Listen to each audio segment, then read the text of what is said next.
Un voyage maintenant, un voyage au pays du diamant, le Botswana. Ce petit État de 2 millions d'habitants en est le premier producteur mondial. Eh bien, le gouvernement tape du poing sur la table. Il vient d'obtenir de la prestigieuse compagnie britannique De Beers d'installer sur son sol, au Botswana, la taille et le commerce de ces pierres précieuses. Voyage au pays des joyaux éternels. Envoyés spéciaux Gérard Grisbeck, Frédéric Rank, Sylvain Barral.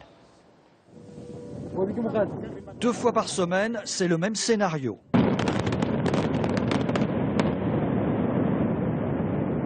Il s'agit de gagner en profondeur, 12 à 15 mètres à chaque fois, soit la hauteur d'un immeuble de 5 étages.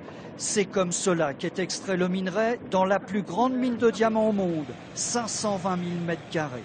Le site est exploité depuis déjà 30 ans par la société britannique De Beers, le traitement du diamant se faisant à l'étranger. Mais depuis quelques mois, tout a changé. Le gouvernement du Botswana a obligé De Beers à déménager, à quitter Londres pour que la transformation du minerai ait lieu ici. C'est une première en Afrique. C'est un bon signe parce que d'habitude, les compagnies étrangères viennent en Afrique,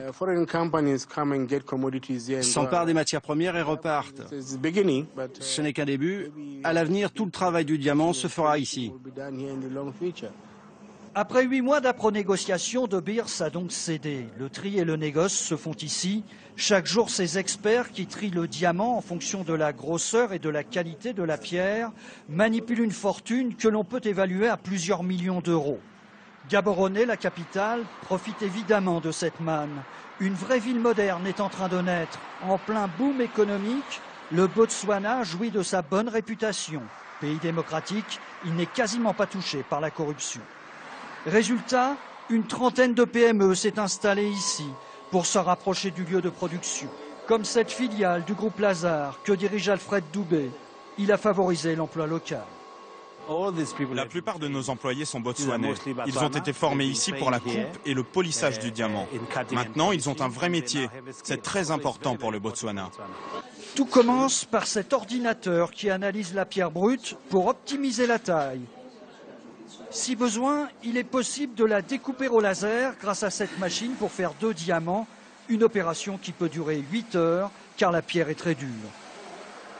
En moyenne, la moitié du diamant est perdue lors de la taille et du polissage. La finition se fait à la main, essentiellement par des femmes. Les salaires, d'environ 350 € par mois, sont d'un bon niveau pour le Botswana. Le travail est minutieux. C'est un bon travail. Mais le problème, c'est qu'à la longue, la poussière de diamant affecte les poumons et peut provoquer de l'asthme ou même la tuberculose. C'est le mauvais côté de ce travail. En bout de chaîne, chaque diamant est contrôlé. Celui-ci se vendra 150 000 €. Dans quelques semaines, les premiers acheteurs viendront ici au Botswana pour se fournir en diamants. Ce ne seront pas des particuliers, mais des représentants de 75 grandes sociétés. Ce sera aussi la dernière étape avant que tous ces diamants ne se retrouvent dans les bijouteries.